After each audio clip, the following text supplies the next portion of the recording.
Bang Doli. Bang Doli, jadi kalau nama Pak Jokowi masuk dalam bursa Ketua Umum Partai Golkar, ini betul murni usulan internal atau ini usulannya Pak Erlangga? Saya justru baru tahu ini dan agak mengejutkan juga kalau tiba-tiba kemudian ada rumors bahwa Pak Jokowi mau jadi Ketua Umum Partai Golkar.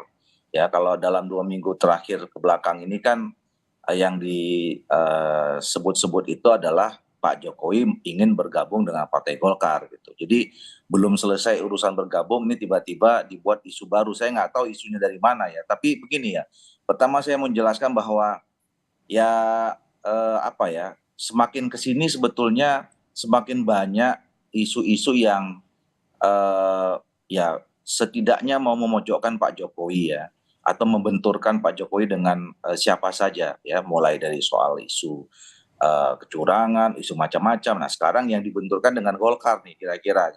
Nah tapi kalau misalnya ya, saya berkali-kali mengatakan apakah Golkar bersedia atau bagaimana pandangan Golkar kalau Pak Jokowi ingin bergabung dengan Partai Golkar.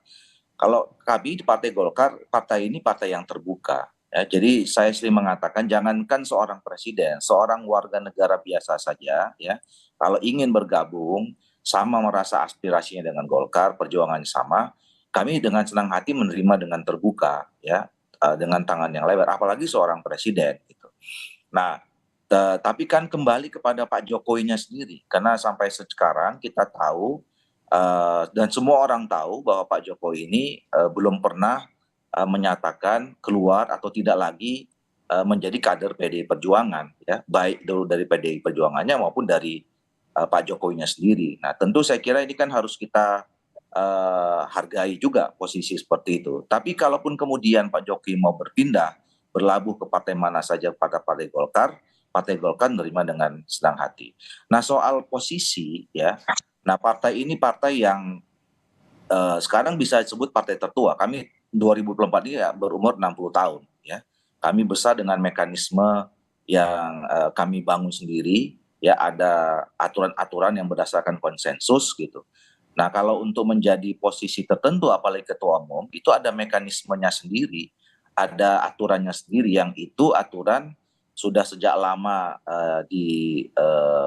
disusun gitu ya, dan sampai sekarang masih berlaku, dan itu semuanya berdasarkan setiap munas itu kan direview kembali ya. Oke. Nah reviewnya itu dengan kesepakatan dengan konsensus. Nah jadi kalaupun misalnya apa namanya ada perubahan-perubahan, nah itu mekanismenya sudah diatur dan cukup panjang, melibatkan semua stakeholder dari Partai Golkar, kira-kira begitu. Artinya gini, Bang Doli, Anda mau katakan secara tidak langsung seperti ini kurang lebih. Oke, kalau mau jadi anggota Partai Golkar, tapi kalau mau jadi ketua umum nggak bisa langsung karena ada ADART yang nanti akan ditabrak begitu. Begitu kurang lebih. Saya nggak tahu isunya dari mana itu Pak Jokowi mau jadi ketua umum, karena saya baru tahu bahwa baru hari ini ada media yang mengundang bicara tentang soal isu Pak Jokowi jadi ketua umum. Jadi saya belum sampai pada pembicaraan soal mekanisme di internal.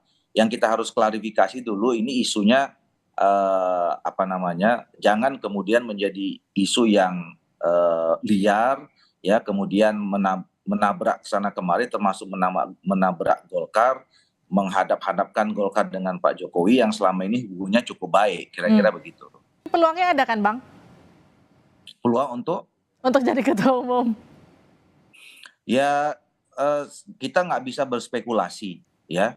Pertama kita kan belum pernah mendapatkan konfirmasi. Jangankan bicara tentang mau jadi ketua umum, mau bergabung dengan Partai Golkar saja, kita belum pernah mendengarkan langsung pernyataan dari Pak Jokowi atau yang mewakili Pak Jokowi. Nah, jadi oleh itu makanya saya bilang kita jangan menduga-duga, jangan berspekulasi gitu ya. Siapapun ya, kalau di Republik ini kan punya hak konstitusional untuk bergabung dengan ormas atau organisasi partai politik manapun gitu. Dan itu harus yang apa namanya dinyatakan dari yang bersangkutan siapapun di Republik ini gitu.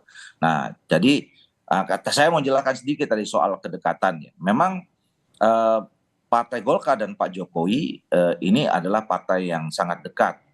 Dan saya kira ini menjadi sebuah konsekuensi dari ketika memang Golkar sejak awal ya memberikan dukungan dan mengusung Pak Jokowi sebagai presiden untuk periode yang kedua. Dan kita menjadi partai yang sangat konsisten membela dan kemudian merawat menjaga ya berbagai kebijakan pemerintahan Pak Jokowi dan Maruf Amin.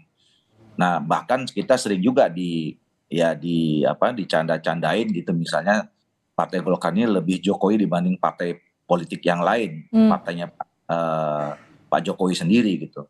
Nah, buat kita nggak ada masalah karena itu wujud konsistensi kami terhadap pilihan kita berada di dalam koalisi pemerintahan gitu. Nah, bahwa kemudian di dalam pileg, dalam pilpres gitu ya, kemudian kami menunjukkan kedekatan kami, ya itu bukan sesuatu yang dibuat-buat. Kami memang selama 5 tahun ini hubungan Partai Golkar dengan Pak Jokowi cukup baik, gitu, cukup dekat. Dan berapa kali Pak Jokowi mengatakan bahwa beliau cukup nyaman dengan Partai Golkar. Bang Doli gini, dalam satu kesempatan Pak JK sempat menyatakan gini, kurang lebih ada ADART yang ditabrak kalau Pak Jokowi jadi ketua umum Golkar. Tapi itu bukan berarti tidak mungkin. Artinya mungkin saja ADART itu diubah, termasuk lewat Munaslup mungkin salah satunya. Undang-undang aja bisa diubah salah satunya.